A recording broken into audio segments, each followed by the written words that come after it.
तत्वापत्ति, पदार्थ भावनी, असंशक्ति और तुरिया, ऐसे करके 7 भूमिका बताई। तो पहली भूमिका किसको कहा है कि शुभ इच्छा हृदय में उत्पन्न हो। और शुभ इच्छा क्या है कि सत्संग सुनना, सत्संग सुनाना, सत्संग करना, इससे और कोई ज्यादा शुभ इच्छा नहीं होती। क्यों कि हमारे पास कितने भी बड़े पद पदार्थ हो जाएं तो हमारा उनसे कल्याण तो होना नहीं है, हमारा भवबंधन तो छूटना नहीं है। हम चाहे कैसे भी क्यों नहीं हो जाएं संसारिक दृष्टि से, लेकिन मानव जीवन का फल ये मायिक पद पदार्थों को पाने का नहीं है। ये हम नहीं करेगा, धन मत कमाओ, दुकान मत बनाओ, पढ़ो मत हो, नौकरी मत लगो, डॉक्टर इंजीनियर मत बनो, लेकिन प्रमुखता जो है हमारी इसमें होनी चाहिए। किसमें होनी चाहिए कि ये जो भगवान ने अत्यंत कृपा करके मानव जीवन दिया है ना, इसका जो उद्देश्य प्रयोजन है और उसको हमें प्राप्त करना चाहिए। और फिर हमको आस निराश हताश कैसे नहीं होना चाहिए कि और काम में हम असमर्थ पराधीन हो सकते हैं। लेकिन संत ग्रंथ तो ये कहते हैं कि मानव मात्र उस परमात्मा कह दो, ज्ञान कह दो, तत्व ज्ञान कह दो, उसको पाने के लिए और जो है वो समर्थ है, लेकिन उसके लिए पुरुषार्थ करना ही पड़ेगा। 4 पदार्थ अर्थ धर्म काम मोक्ष। अर्थ और काम में तो है प्रारब्ध की प्रबलता। जो वस्तु तुम्हारे भाग्य में है तो भाग कर तुम्हारे पास आ जाएगी, सहजता से आ जाएगी, बिना श्रम, हल्के श्रम से ही मिल जाएगी।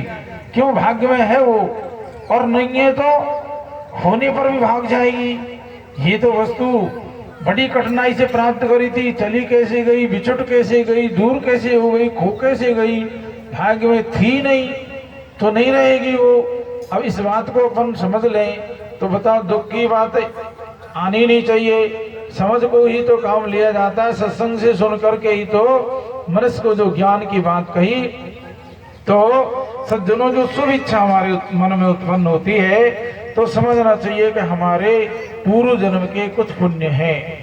और पुण्य भी 2 प्रकार के होते हैं, एक कृतोपासक, एक अकृतोपासक। जिसके पूर्व जन्म में बड़े पुण्य हैं, बहुत सुकृत इसने किए, अनेक जन्म भजन, बहु नाम जन्म नामंते ज्ञानवान माम प्रबध्यते वासुदेव सर्वमति स महात्मा सुदुर्लभा, कि बहुत जन्मों के अंत में मनुष्य ज्ञानवान होता है।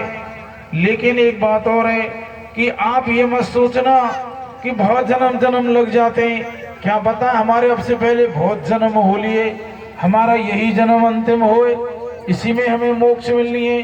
तो इसको जन्मों का अंत मानना चाहिए। इस जीवन को जैसे भगवान ने कहा कि जन्म कर्म च मे दिव्यम एवं यो वेति तत्वतः त्यक्त्वा गानम त्यक्त्वा देहम पुनर्जन्मो नैति मामेति सोर्जुना, कि अर्जुन मेरा जन्म कर्म च मे दिव्य, मेरा जन्म दिव्य है, अलौकिक है, साधारण मानव की तरह मेरा जन्म नहीं है ना। जन्म और मेरा कर्म भी दिव्य ही है। भगवान का कर्म दिव्य होता है, अलौकिक होता है, महान होता है।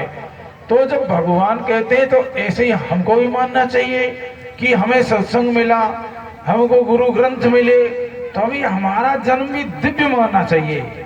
हमारा जन्म सर्वसाधारण से जो है अलौकिक मानना चाहिए, सर्वसाधारण से हमारा जीवन जो है उच्च मानना चाहिए, श्रेष्ठ मानना चाहिए। क्यों कि सर्वसाधारण ज्ञानी तो नहीं है, सत्संगी तो नहीं है, गुरुमुखी तो नहीं है, भक्त तो नहीं है, धर्मात्मा तो सब नहीं है, लेकिन हम तो ये हैं। इसलिए हमारा जन्म भी दिव्य है और हम कर्म भी दिव्य कर रहे हैं। कर्म कौन सा दिव्य होता है? जिस कर्म के करने से और हमारा जो जीवन सफल हो। अब कर्म से जीवन सफल की बात है तो देखो सज्जनों, कर्म जो अभी आपने सुना, निष्काम भाव से कर्म करते हैं तो वो परंपरा करके हमारे ज्ञान का हेतु होता है। निष्काम कर्म करेंगे, अंतःकरण की शुद्धि होगी तो ज्ञान की पहली भूमिका की शुरुआत हो जाएगी।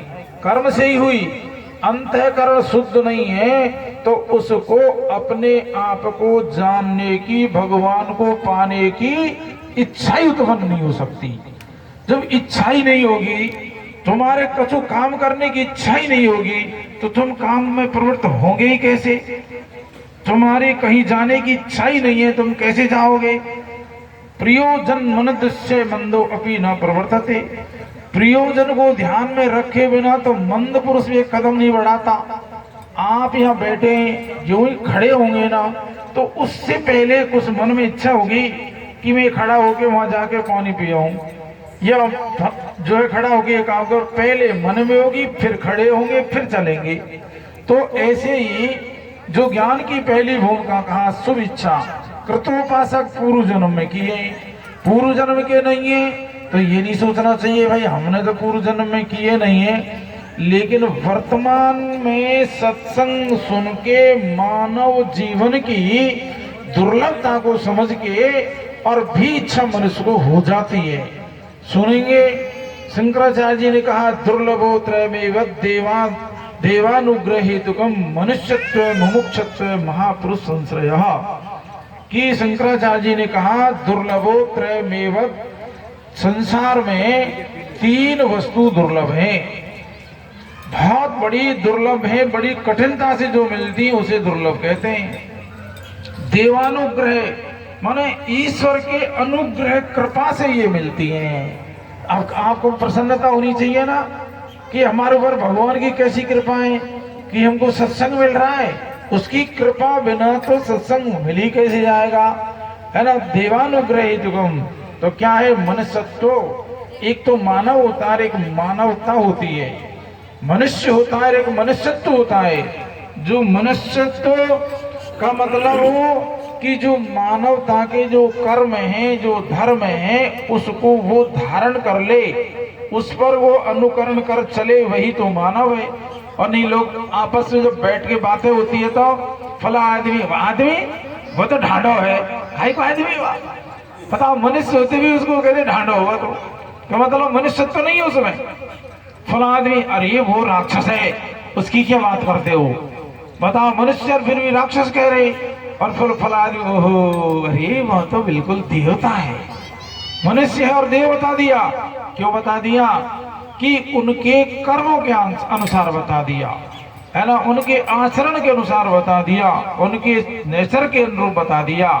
तो इसलिए मनुष्यत्व और मुमुक्षत्व, हृदय में मुमुक्षा उत्पन्न होना, वही बात जो चल रही है कि हृदय में मुमुक्षा उत्पन्न हो जाए कि इस बात को जान ले कि मैं कौन हूं, मैं कहां से आया हूं और मैं पहले कहां था अब कहां जाऊंगा, है ना, मुझे क्या करना था, मैं क्या कर रहा हूं, ये जानना चाहिए। एक हमारे गुरु भाई थे, अब नहीं थे, अब नहीं रहे, शरीरांत हो गया, लेकिन सज्जनों वो बहुत पढ़े लिखे थे, है ना, वे डॉक्टर भी थे, लेकिन डॉक्टर तो वो दवाइयां तो बहुत अच्छी जानते थे, लेकिन इंजीनियर से बात करें तो क्या आप इंजीनियर थे, कलेक्टर से बात करें तो भी क्या आप कलेक्टर थे, इतने पढ़े लिखे क्यों? वो ऐसे ही घर में जन्म था उनका, उनकी शुरुआत ही पढ़ाई की ऐसी हुई।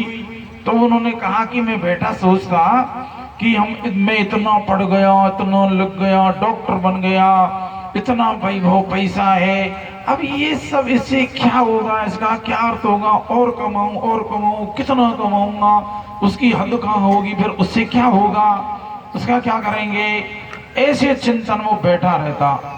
उसकी माँ की ममता पुत्र पर बाप से भी अधिक होती है, तो वो सोचती कि रे ये लाला को क्या हो गया है, लेकिन कोई पूछता ही नहीं, दिन भर बैठा तो बैठा ही हूँ, है ना। तो उसके मित्र से कहा तू इसे पूछ, ये क्या सोच फिक्र में बैठा रहता है, कहीं जाता नहीं, कुछ करता नहीं, है ना, और चिंता में रहता है। तो उसे पूछा क्या तू ऐसा उदास चिंता में रहता है, क्या हो गया, घर वाले परेशान हो रहे हैं, बात मेरे तो बता। कि यार भाई साहब हम इतने पढ़ गए लिखे, इतने डॉक्टर, धन वैभव हो गया, लेकिन आखिर में ये सब क्या है, पर मुझे ये पता नहीं मैं कौन हूँ, मैं क्या हूँ ये। तो उन्होंने कहा देख यार मैं की बात तो तू छोड़, हमसे डॉक्टर इंजीनियर वकील की बात करे तो कर, ये मैं तो महात्मा लोग करते हैं, कि मैं आत्मा में परमात्मा, तो ये मैं को जानना है ना, तो ये महात्मा लोग ही बताते हैं। तो वो गुरु भाई ने कहा, उस दिन मैंने जो है ना अटैची उठाई और मैं चल निकला कि कुछ साधुओं से मिलेंगे और उनसे पूछेंगे। तो हमारे गुरुजी से मिलन हुआ उनका हिंडौन में, और उन्होंने पूछा कि महाराज जी हाँ मेरा प्रश्न है, आप बताएंगे? बोलो कि ये बताओ मैं कौन हूँ। गुरुजी ने कहा हमें पान लगा रखा है और प्रश्न कर रहे हो इतना ऊंचा कि मैं कौन हूँ, चल कुल्ला कर गया, मुंह साफ कर गया, तुरंत नल पे गए। फिर अब बताएंगे? बताऊंगा। कहने का अभिप्राय कि मैं कौन हूँ, केवल इस मैं को यदि कैसे जान ले, जैसे अज्ञान काल में मनुष्य की देह में अहम बुद्धि रहती है कि मैं जगनलाल डॉक्टर हूँ, गोलड़ा का हूँ, मैं जगनलाल सैनी हूँ, ये दृढ़ धारणा ऐसी जैसी बन रही है ना, ऐसी इससे भी ज्यादा ये धारणा पक्की हो जाए कि मैं सत हूं, मैं चित हूं, मैं आनंद रूप हूं, मैं ब्रह्म हूं, मैं व्यापक हूं, है ना, ये ऐसी बन जाए जैसे अज्ञान काल में देह में धारणा बनी रहती है। अब कैसी धारणा बनी बैठी है इसका अनुभव कर लो। ज्ञान कालांतर में फल नहीं देता है। ज्ञान का मतलब होता है कि जैसे कोई वस्तु आपको आंखों से दिखी तत्काल तो ज्ञान हुआ, यह फला वस्तु सुना तो सुनने से श्रोत्रंदी का संबंध होते सबसे शब्द का ज्ञान हुआ। किसी पद पदार्थ को यदि रसना से यदि ज्ञान करना है, ज्ञानेंद्रिय के संपर्क होते उसका ज्ञान होता है। ऐसे गुरु के महावाक्य से उसको इसकी अप्रोक्ष अनुभूति होती है और वह दृढ़ होती है कि वास्तव में मैं तीन काल में ये पंचभूत का बना हुआ जो शरीर है इसका तो मैं दृष्टा हूँ, मैं इसको देख रहा हूँ। इसके बालक मन को मैंने देखा, जवानी को देख रहा हूँ, वृद्ध अवस्था को देख रहा हूँ। आखिर में इसका जो है ना आज तक कोई बता सकता है क्या? किसकी मृत्यु का कोई दृष्टा है क्या कि मैं जो है ना मैंने इसको देखा? नहीं बता सकते हैं। तो सज्जनों ये दृढ़ जो निश्चय है ये मैं की खोज करनी है। अब वो आज हो जाए, अभी हो जाए, जन्म भर में हो जाए, कभी भी हो जाए, इसके हुए बिना जो कहा ना नहीं ज्ञानेन सदृशम पवित्रमीह विद्यते तत्योग संसिद्धिम कालेन आत्मनि विन्दति, कि ज्ञान के समान पवित्र करने वाला कोई भी नहीं है। कर्म निष्काम अंतःकरण शुद्ध परंपरा से ले जाएंगे। गीता में अर्जुन तू जो है ना कायर बन करके बैठ गया, तुझे युद्ध करना है, तो कर्म का वर्णन कहाँ तक आया कि अर्जुन तू युद्ध जीत लेगा, विजय हो जाएगा, तुझे हस्तिनापुर का राज मिलेगा और मर जाएगा तो स्वर्ग मिलेगा। कर्म का फल यही तो हुआ कि या तो संसार के भोग भोग लो और ज्यादा तो यदि तेरी वीर गति को प्राप्त हो जाएगा तो कहाँ जाएगा? स्वर्ग जाएगा। इस लोक के भोग भोग लो, स्वर्ग में चले जाओ, बस यहाँ तक हुआ। लेकिन जो है भवबंधन तो जो है ना ये भ्रम भूल ही तो है और कुछ नहीं। इसीलिए सर्व के लिए उस ज्ञान के लिए समर्थ भी बताया है ना, सबके लिए सुलभ भी बताया कि जो चीज हमारी ना थी ना है ना रहेगी उसको हमने धारण कर लिया, मिथ्या वस्तु को धारण कर लिया, झूठी बात को हमने पकड़ लिया, तो सत्य बात को पकड़ने में क्या दिक्कत है? सच्ची बात को मानने में कहाँ दिक्कत आएगी? कहा है ना कि